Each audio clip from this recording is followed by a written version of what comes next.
Okay. Good morning. You all right? Yeah, it's good to see you all. If we haven't met yet, as you heard, my name's Steve, and together with my wife Tammy, we have the joy of leading this community that's coming to life here in Milton Keynes. We are a brand new church. We've existed for about a year now. And we often talk about us being a church in the making, that we are in the process of moving towards launching as a church in 2024. And so we have a kind of odd pattern of gathering at the moment where we're here every 2 weeks, and then in between we gather for this thing that we call Church Around the Table. And so we have a few different spaces that we're connecting on a Sunday at the moment. And so, yeah, another reason to fill out a Connect card is just so you know where we're going to be. So, yeah, just encourage you to do that. So we're going to jump back into our teaching series that we're looking at this term that we're calling Bless. And this series is kind of rooted in this idea that as followers of Jesus, that ultimately we're called to love God and love our neighbour. And as one person in the scriptures who heard Jesus say this, someone said to Jesus when they heard him say, love your neighbour, he said, well, who is my neighbour? And Jesus distilled it in such a way where he said, actually, to love your neighbour is to love anyone in need. And he even went a bit further. He said it's to love your enemy.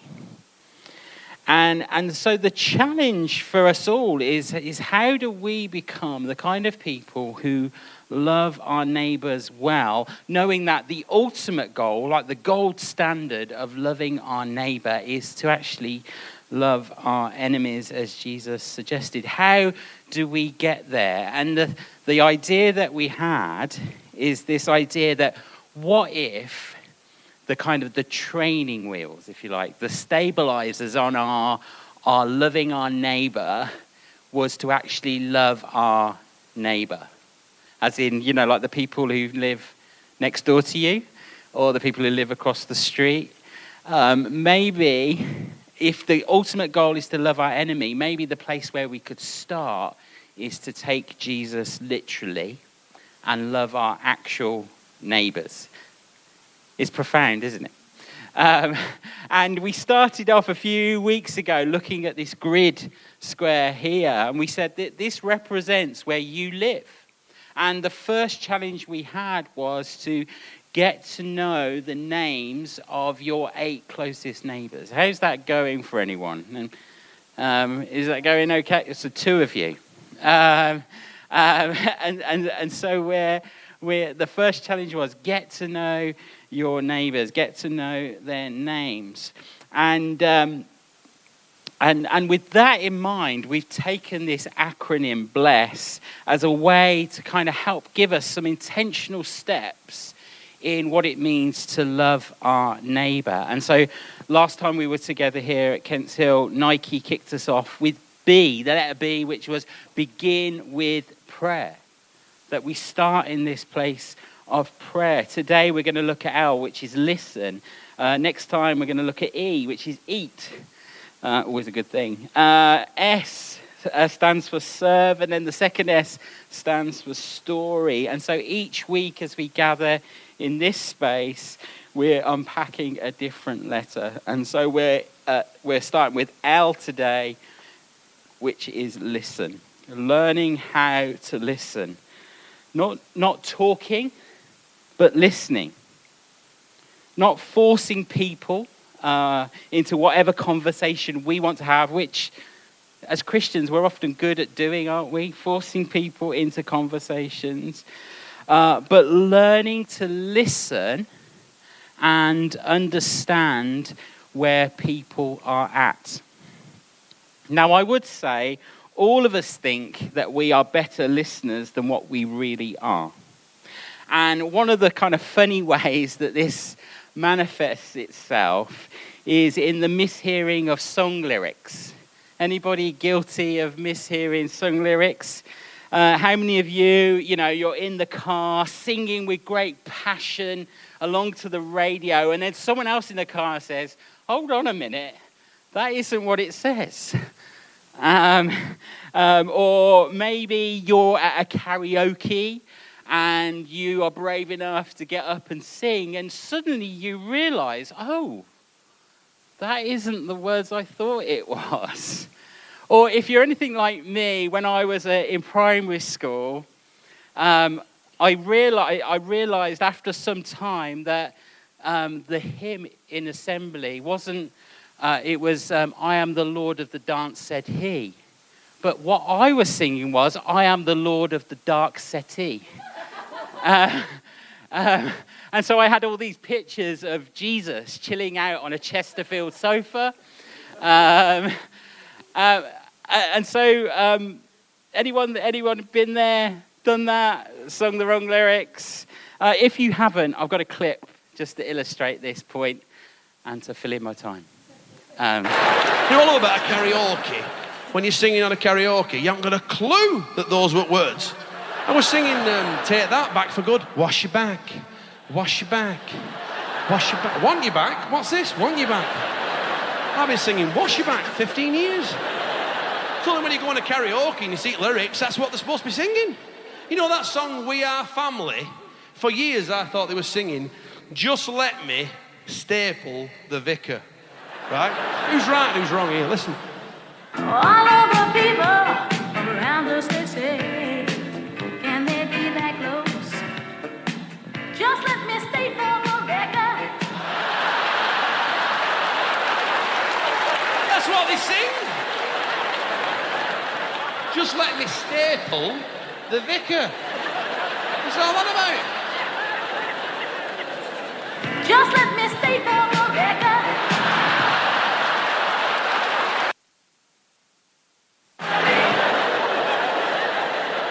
You know Duffy, the Welsh songstress. Last 3 years I thought that poor cow were begging me for birdseed.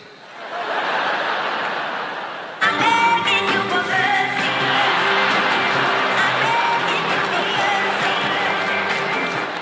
Apparently it's mercy. I thought it were birdseed. I'm on karaoke giving it birdseed, birdseed. Mercy.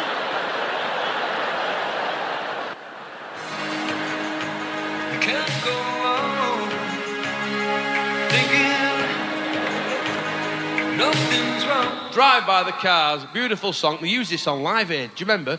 They showed it over this harrowing footage of these starving Ethiopians.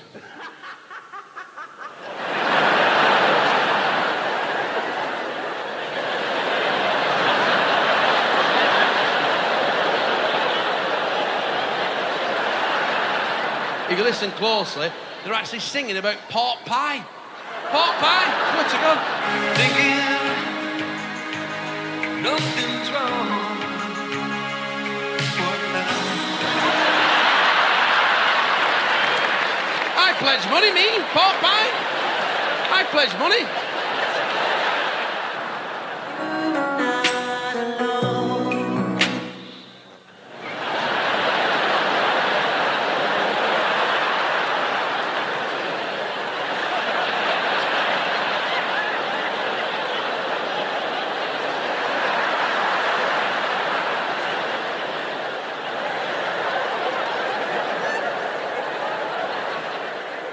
Can't believe it, can you? You know what I mean?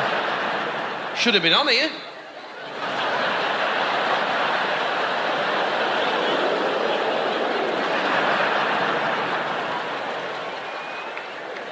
Apparently, according to Michael, your burgers are the best. I can hear your prayers. Your burdens I will bear.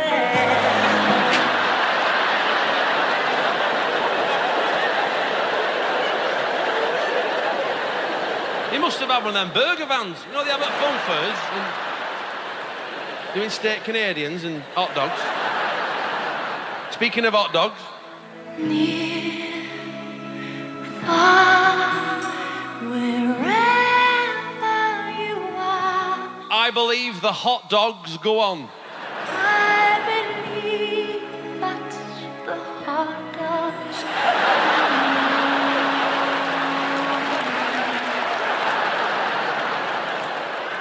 He's got a bit of rivalry here, Michael.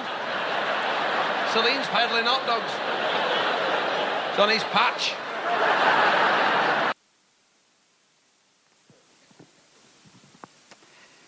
So, whilst that's slightly trivial, what this kind of illustrates is that when it comes to listening, we all have this ability to construct words in our mind that we think we've heard, or what we think we want to hear, or even worse, what we've really decided a person is actually saying.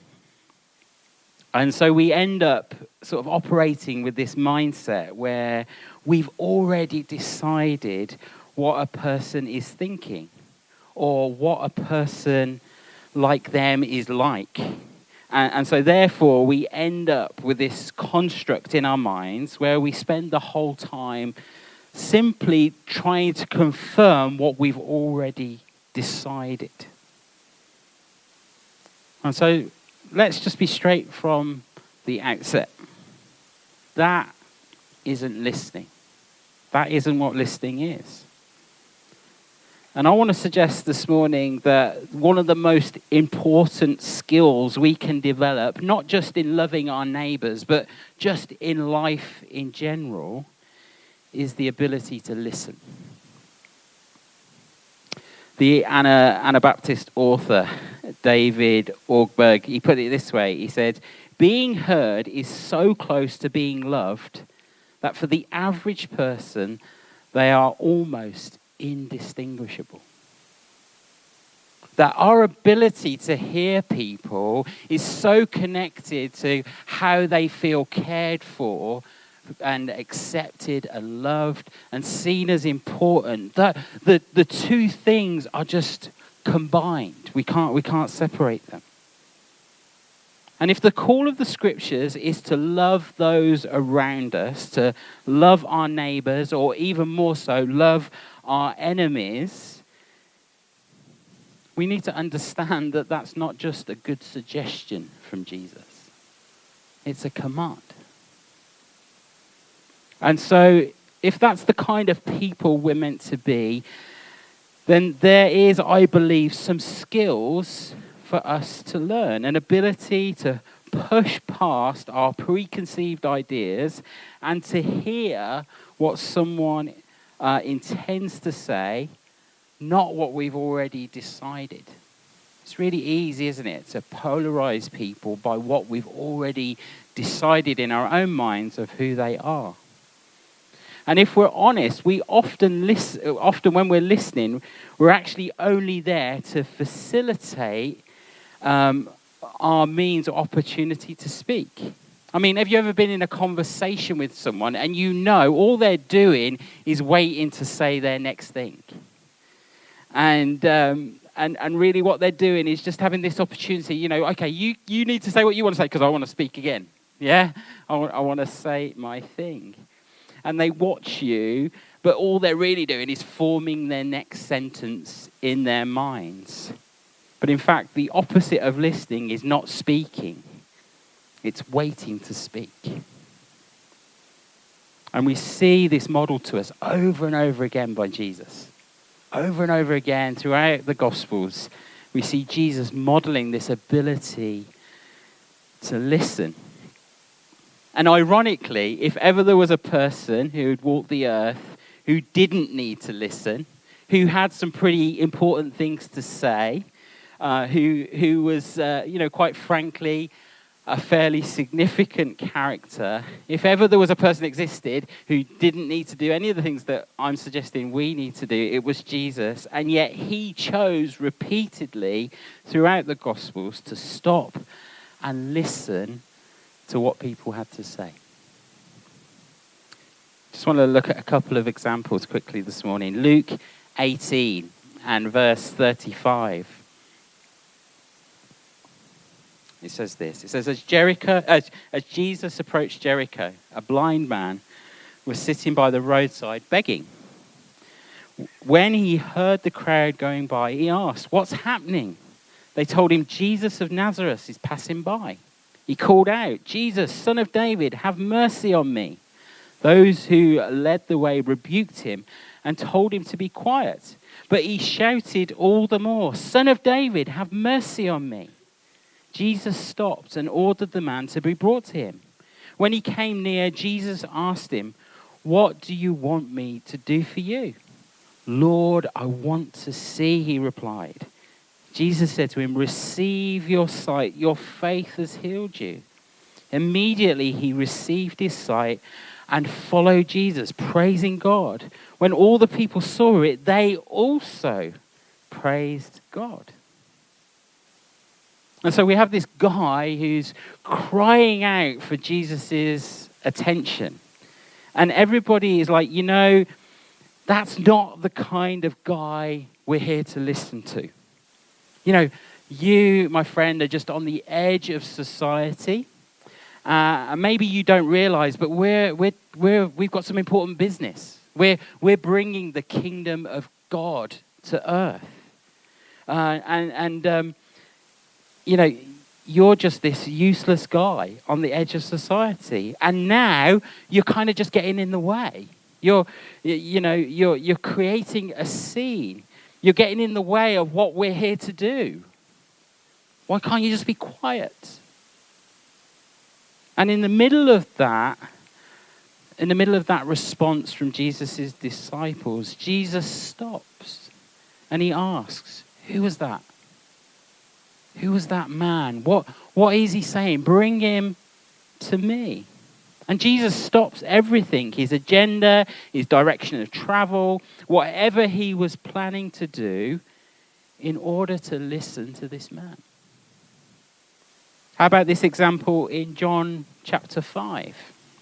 It says, sometime later, Jesus went to Jerusalem for one of the Jewish festivals. Now there in Jerusalem, near the sheep gate, a pool, which in Aramaic is called Bethsaida, which is surrounded by 5 covered colonnades. Here, a great number of disabled people used to lie: the blind, the lame, the paralyzed. One who was there had been an invalid for 38 years. When Jesus saw him laying there and learned that he'd been there in that condition for a long time, he asked him, "Do you want to get well?" "Sir," the invalid replied, "I have no one to help me into the pool when the water is stirred. Whilst I'm trying to get in, someone else goes down ahead of me." Then Jesus said to him, "Get up, pick up your mat and walk."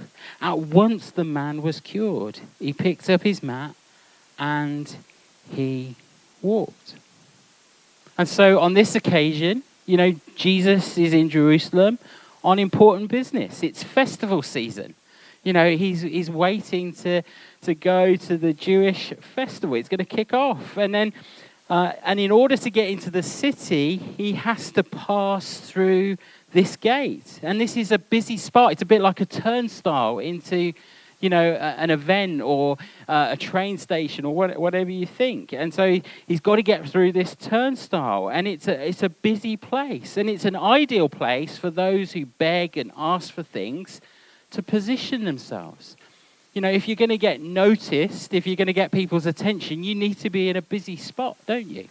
And this is one of those places. It's one of those, we used to do some work with the homeless in our previous church, and some of them used to sell the Big Issue magazine.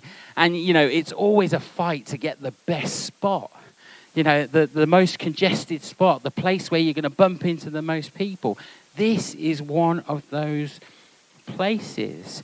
And so this guy is there at this busy juncture, and he's waiting to get into this pool. There was this belief that the pool had healing properties, and they believed that the angel came and stirred the water, and the first to get in the water would be healed. Archaeologists have discovered since that underneath the pool there was tectonic plates, and there used to be mini earthquakes to happen, and that's why the water stirred. Some of you are thinking, no, it was an angel. But either way, there was this idea that this pool had healing properties. And so this is a place where lots of people are moving through as quickly as they can. And it's a place where they try and avoid the very people Jesus stops to listen to. And then Jesus asks him this question, and it seems like a really dumb question. Would you like to get well? Why is Jesus asking that? It's like, Jesus, this is an obvious thing. Clearly this guy wants to be well. But I would say Jesus he's seeking to investigate, isn't he? He's seeking to connect. He does the same with a demon-possessed boy in Mark chapter 9, where he asked the boy's father, how long has he been like this? Now, the thing is, this father should have said, who cares? Can you just do your thing, Jesus? Can you just sort this out? But you see, Jesus is interested in the person, in the individual. He's willing to listen to that person, hear that person's story, understand where they're coming from. And the truth is, we could follow example after example throughout the scriptures of Jesus' ability to be interrupted, for his agenda to be interrupted, and for him to sincerely pay attention to the person in front of him. We see it time and time again in Jesus. How well do you think you're doing at this? How well are you doing at truly listening, really hearing, and in particular hearing those around you, maybe those that annoy you? We all have someone, don't we, in our life that annoys us, mostly probably at work, No, some of you don't. You're all more godly than me. But we all have people who annoy us. For some of us, it might be family members. Depending on what stage your family is or how old your kids are, you've probably got at least one child that's annoying. Okay? And or it could be a sibling or a friend. And what we do when we have people in our lives who are slightly annoying, slightly irritating, is we create like this wall around us that says, I don't need to pay attention to what you're saying. I don't need to pay attention to you.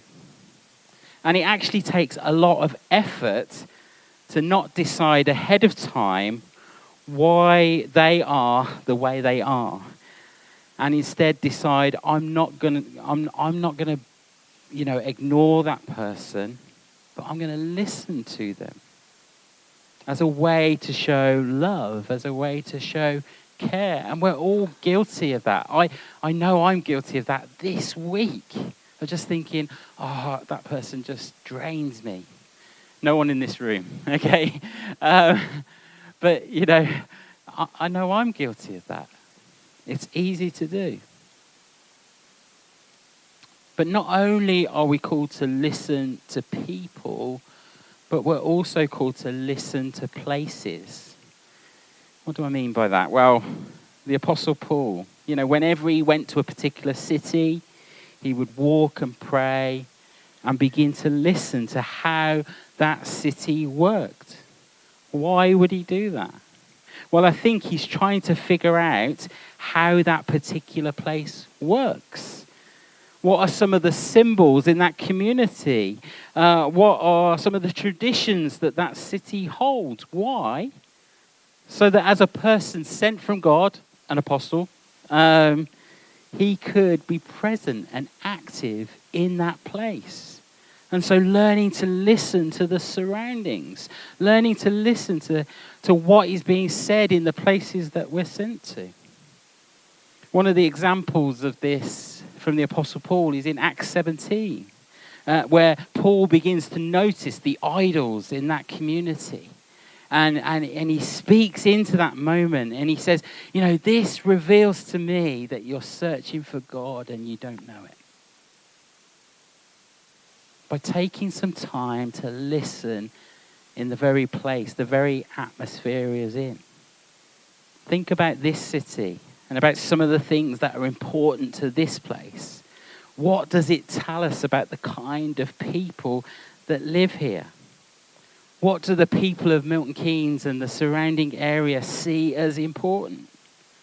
What do they understand to be true? What do people in this city celebrate? Or in other words, what do they worship? You see, if we're serious about entering into our culture, entering into our neighborhoods and the networks that we're part of, if we're serious about entering into those places with a story of good news that we believe will change the world, we probably need to understand exactly what good news looks like in the place that we're called to. What good news could actually look like to our neighbors, to our co-workers, to the people that we interact with. Have we ever even stopped to think about that? What does good news look like to my neighbor who seems to be slightly grumpy? You know, what does good news look like to the Hong Kong family that have moved over the road from me? Well, yesterday it was me giving him what are they called, a hoe? I gave my neighbor a hoe. But he was on his hands and knees scraping the weeds out of his driveway. And I was like, I've got some good news for you. And I gave him this. But what does good news look like to them? You see, when we learn to listen to people and to the places that we inhabit, they are telling us how to love them. They reveal to us how to love them, how to bring good news to our surroundings. Mike Breen, who was an Anglican pastor who does a lot in kind of mission, he tells the story that illustrates this. He tells this story of a group of English missionaries who were well supplied with money and resources, and they traveled to a slum in a small village in India. And they went prepared to start a ministry, maybe build a hospital or a clinic, build a church, whatever these impoverished villagers needed, they were there to be the answer to. Fortunately, they were smart enough to adopt a posture of listening first. And the leaders of that village were very clear on what good news was to their people. They said, if you really want to help, we need a post box. And we need a post office. Now, these missionaries responded. They said, yeah, we can do that, but what's the big ticket item? What can we build you? What can we erect? What can we chuck all our money towards? Please tell us. And the response of the people was, no, seriously. All we need is a post box. Now, the reality is, in the poorest parts of India, if you're considered a slum by the governmental system, and you don't have a postcode, then you don't exist. You don't exist on the map. And so you could be in a village of like 20,000 people, but without a postcode, you don't exist.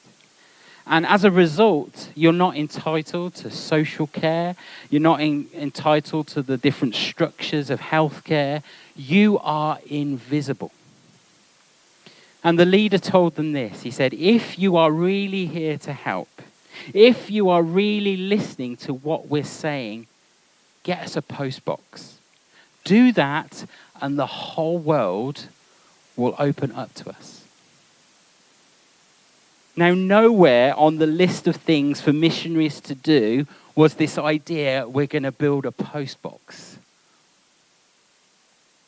But by slowing down and intentionally listening to the place they were in, they hear what the need was and make a difference. Learning to listen to people and the places they inhabit, these are skills that all of us can develop. We can all develop these skills. And so as we think about taking Jesus' command literally and loving our actual neighbors, last time we said we need to begin with prayer. We need to begin in this place of okay, Lord, just show us what it is you are doing. Reveal to us what you're doing in the lives of these people. And maybe a next step is how can we begin to listen? And just begin to start to discover the needs, the wants, the desires, the fears, the regrets, and the hopes of those around us. And that usually requires something of us. It requires the ability for us to stop and listen.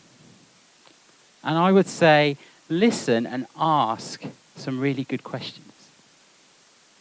Ask some really good questions. Don't we all feel loved when someone takes time to really know something about us that isn't just easily observed? Don't we love it when people know things about us that they might not have any vested interest in, but they take time to ask us, how's that going? What if we could be like that to those around us who we're commanded to love? Those who don't know Jesus yet. Those we're called to take good news to. Could we find a way to love them in unique and intentional and personal ways, where we become more aware of the hopes and dreams and fears and pains of those very people who surround us every day? What if the secret of showing people the love of God wasn't by talking, but by listening? So that we engage them in the place where they really are, where people really are. That we took the time to listen instead of our preconceived ideas or the things that we think that ought to be said in this moment. What if we were just to take a moment to say, okay, I'm just going to listen. And you know what I think listening does? It earns your right to speak. It earns your right to speak. That as we begin to listen to people, take our time to hear their story, take our time to understand what they hope for, fear for, what they're desiring, what they would long to see happen. As we take our time to listen to those around us, I think then we get permission to speak. But we have to listen first. And you know what I'm suggesting isn't a quick fix, okay? This isn't a church planting strategy, okay? This is going to take a lifetime. For some of us, we still need to get to know the names of our neighbours. You proved it earlier. We still need to get to know the names of our neighbours. I'm in that boat too. You know, I've shamefully lived in our street for a year, and I don't know any of the names. You know, our next door neighbour is the weird guy who walks his dog at 7:30 a.m. every morning. And then we've got this Hong Kong family who have moved opposite. And then we've got this other guy to the other side who's upset all the other neighbours because he had a massive extension. But, you know, we're just in those, taking those baby steps. How do we get to know the names of our neighbours? But what would it look like in the midst of that as we go on that journey of trying to connect with our neighbours, that we began to just take a moment to pause and listen and attempt to hear what's going on, attempt to connect in those ways? What would that begin to look like? And so that's where I want to leave our thoughts for this morning. That, you know, as we continue this series, you know, you will notice that each time it kind of progresses. You know, so we started in that place of like, let's get to know our neighbours' names. You know, if you're called to love someone, you need to at least know their name. Okay? So let's get to know their names. Let's get to know something about who they are. And then we said last week, we'll start in that place of prayer. Okay, Lord, give me the opportunity. Give me the moment to interact. Give me the moment to embarrassingly say, you know what, we've lived here for a year, but I realise I don't know what your name is. And then the next step is, how do I begin to listen to those around me? How do I begin to listen to what's going on in their lives? What drives them? What some of their passions are?